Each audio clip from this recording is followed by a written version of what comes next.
Neon Genesis, as depressing as it is, there's a theme that is constantly on display in front of us that I believe we all long for. It's something that creates our social groups and sometimes even motivates the achievements that we accomplish, and that's the need for acceptance. This desire shapes our social groups, motivates our achievements, and definitely affects our mental and emotional well-being. Let me ask you a question. Have you ever felt like in order for you to get approval around everyone else, you had to do something in order to get it? How did you feel? Did you regret it? Did you ever question why you wanted their approval in the first place? There's a lot of themes in Neon Genesis, but this is one that the main character Shinji wrestles with all throughout the Neon Genesis Evangelion anime. Quick note though, this is the analysis of the original Neon Genesis show and the end of Evangelion, not the rebuild. At this moment, I have no desire to watch the rebuild, so most of my thoughts will be derived from the original, but feel free to comment with your thoughts, even if you did watch the rebuilds. And if I mention a theme or complicated subject, don't worry, I might expand upon it in other videos, so don't go off in the comments. Shinji has a dramatic childhood. His mom died suddenly and his dad abandoned him due to grief, but only reappearing to summon Shinji to pilot Eva Unit 1 as a child soldier, being used by his dad as a child soldier when he was old enough. What sucks about Shinji's story is that from this feeling and need of acceptance, that desire bled into all of his other relationships. His relationship with Masato, where she displays sort of a surrogate mother-like figure for Shinji. His relationship with Asuka, where they have a bit of a complicated relationship, but desires to be embraced by her because of some romantic young love that's being budded there. But the most significant one is his relationship with his father, Gendo, which, if we're being honest, might be top 5 worst anime fathers ever. This, I believe, is the main reason that Shinji decides to pilot the Eva, to gain the love and acceptance of his father, which makes sense because when you're young and you have your father leave you only to show up later in your life desiring something of you, you want to do your best to try to make him proud, because through that accomplishment, it will somehow make you gain a distant father's love. Which is that love in the first place? Gendo is cold and distant, showing little affection or concern for Shinji. He sees Shinji merely as a tool to achieve his ultimate goal, instrumentality, to reunite with his late wife Yue. Shinji, therefore, isn't motivated by a desire to protect the humanity or even those he loves.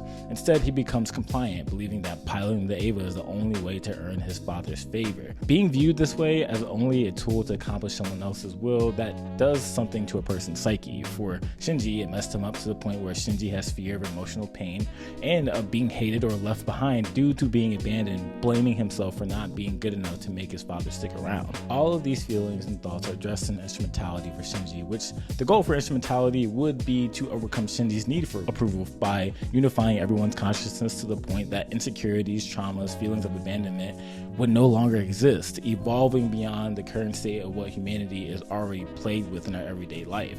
This seems like an easy way out for Shinji because he no longer has to strive for acceptance amongst others. Those barriers can be broken down if he decides to accept Instrumentality. Thankfully, Shinji rejects it, because he realizes that life and individuality is worth more existing in all of its hardships and struggles and possibilities of being rejected by others. Shinji comes to understand the importance of self-acceptance, and he realizes that his value is not determined by the approval of others, but by his own sense of self-worth. Now, I feel like this is a very surface level understanding of Shinji's desire for acceptance, mostly highlighting his relationship with his dad, but I wanted to use this to draw out how we can be the same way. I think for a lot of us, we struggle the way Shinji struggles in this series.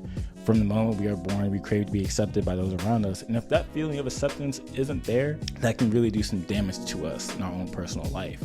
When I was in high school, I thought that the only way that I could be accepted by those around me was to put on a facade and act like someone I wasn't, because I was seeking the approval of other people because I valued what they thought of me. As an athlete, I got validation as a runner, and whenever I felt like I did well, I sought the praise of my coaches.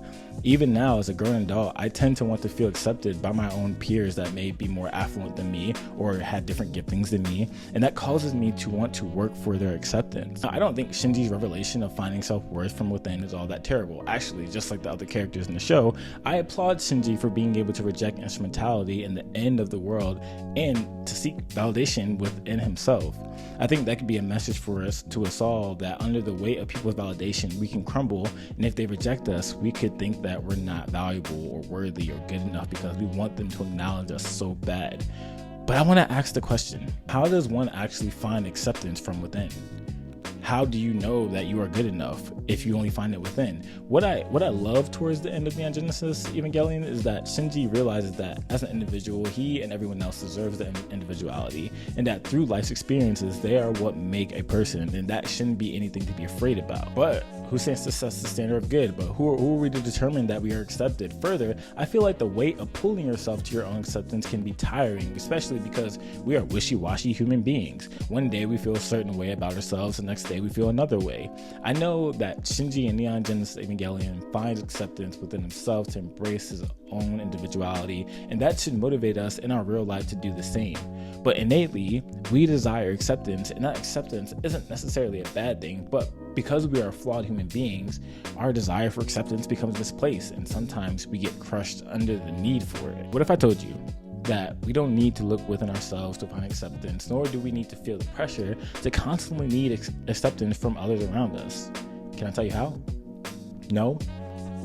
Well, I was going to tell you anyway. From a Christian perspective, we can find acceptance from a holy, good God who we can call Father, who doesn't accept us based on what we do for him, but rather accept us based on what he has done for us. The reason that we crave acceptance from others desperately is because we're broken humans, severed from right relationship with God. Our desires and things we are all out of whack, so the thing that we can really give us fulfillment of acceptance, we run away from. But in God's mercy, he decided to run to us in the person of Jesus, who lived the life we couldn't live, died the death that we deserved in our place, and rose from the dead so that we could be reconciled to a holy God. And through that reconciliation, Jesus offers us acceptance, not based off trying to find it within ourselves or from other people, but through what Jesus has done on the cross for us, because he loves us. John 1:12 says, "But to all who did receive him, who believed in his name, he gave the right to become children of God." When you believe in Jesus, you are accepted by God of the universe purely by grace. This acceptance frees us from the need to constantly seek validation from others or within ourselves. For you may be watching this right now and you just came here to hear for a regular dialogue about Neon Genesis. But if you don't know Jesus, I can tell you he is better than you trying to find acceptance within yourself or striving to find acceptance from others. But God offers you acceptance from himself, someone who is perfect and holy and loving without sin, the one true God and Father who doesn't leave you where you are, decided to embrace you fully because of Jesus' finished work on the cross that brings us near. And from that acceptance, because you are already loved from a good Father who cares significantly about you, you're free to move and work not from acceptance, but from it. Thanks for watching. I'm really excited to dive more into NGE and some of the themes that I see, but let me know what you think. If you like this video, leave your thoughts below, and I'll catch you in the next one. All right, see ya.